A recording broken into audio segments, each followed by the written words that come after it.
I tend to think of this as, yeah, plausibly my favourite of the Iron Maiden studio discography. It's definitely either this or 1983's Peace of Mind. This is the album that I was most captivated by, that I kept returning to, the track list which I found most invigorating. I loved all of the effects and the synthesizers on the songs, which amped up the theme, the science fiction dystopian theme that they were going for. I love how the lyrical content all came together to weave something of a concept album. And insofar as it attempts this, it assists it in being the most interesting and enjoyable Iron Maiden album to my ears and to my soul. I will say, I quite love Iron Maiden's albums throughout the 1980s. The 1990s albums I consider a bit disappointing, unfortunately, although that's actually a fairly common opinion. I like those three albums they put out in the 2000s when Bruce and Adrian came back. Brave New World's pretty good. I don't love it, but I like it overall, definitely. I thought Dance of Death was better, despite the terrible album art, but that's nothing to do with the music. Matter of Life and Death, I really, really liked. I thought that was awesome, kind of slower, doomier album. I really dig that. Final Frontier is decent. Kind of a spiritual successor to the Summer in Time in some respects, although I didn't love it, but I don't mind it. I didn't care for Book of Souls. The production's too clean for me, and you know how Number of the Beast sounds like they're playing in hell, and Power Slave sounds like they're playing in an Egyptian tomb. The Book of Souls sounds like they're playing in an expensive recording studio. It might come across great live, but I found it very bland and not too interesting, very unfortunately.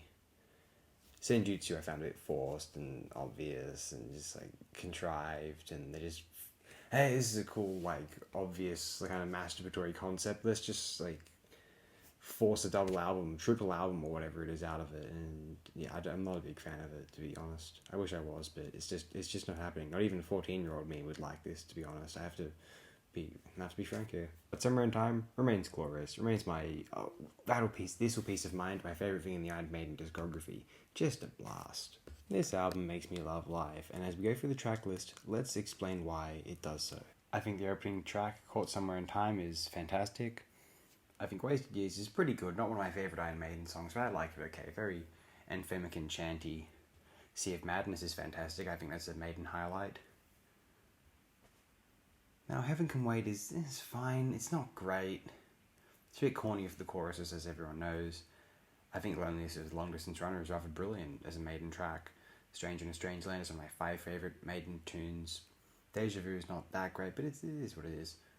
Alexander the Great is exceptional. I adore that track. I think it's monstrously fun, very invigorating, great imagery. The solos are outstanding.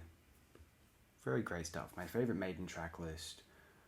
Peace of Mind is close, but I've got to give it to Somewhere in Time. This is my favourite Maiden listening experience, I have to say. I think the Number of the Beast is a very solid track list, but I prefer the variety of both the songwriting and the imagery in Somewhere in Time. Peace of Mind is close, although I just consider Somewhere in Time to be more consistent, less repetitive. You don't have these not annoyingly, they're fun tracks, but they're repetitive and chanty. Quest to Fire and Flight of Icarus, Still Life. Sun and Steel is really good, but it's a bit repetitive, and I find that the tracks on Somewhere in Time just bore me less. Power Slave can blend a bit together for me. Seventh Son has a few tracks I'm not the biggest fan of. Can I Play with Madness? Infinite Dreams can be a bit boring. Yeah, I know. So sorry about that. And The Good Die Young, they're a bit basic. Like some of the tracks, a couple of tracks on Seventh Son are a bit basic. The two I mentioned, So I've got to give it to Somewhere in Time. It has my favourite production sound of all of the Iron Maiden albums as well. There's no doubt about that. That's just an obvious answer to me. I think it's Iron Maiden at their most interesting. I mean, every time I say that, Peace of Mind pops into my head. And it gives me food for thought. I'm not 100% certain about the answer to that being Somewhere in Time when Peace of Mind exists. It certainly has the variety of songwriting amongst the track list. Within the songs, they can be a bit repetitive. But amongst the track list, Peace of Mind can be has similar variety to Somewhere in Time, although the textures has more. There are more variety of textures on Somewhere in Time, definitely. This album was arguably the most different thing that Maiden had done up to that point, and I think they did a spectacular job of it. I think their sound blended superbly well with this futuristic synthesizer vibe. It was an extraordinary listening experience. I think it was considered something of a disappointment by certain Maiden fans at the time, though Maiden fans who get into the band in the 21st century seem to adore Somewhere in Time, myself included. I think it's their best, or my favourite of their works. Others think it's their favourite or the best of their works also. It's just obvious to me and others, actually.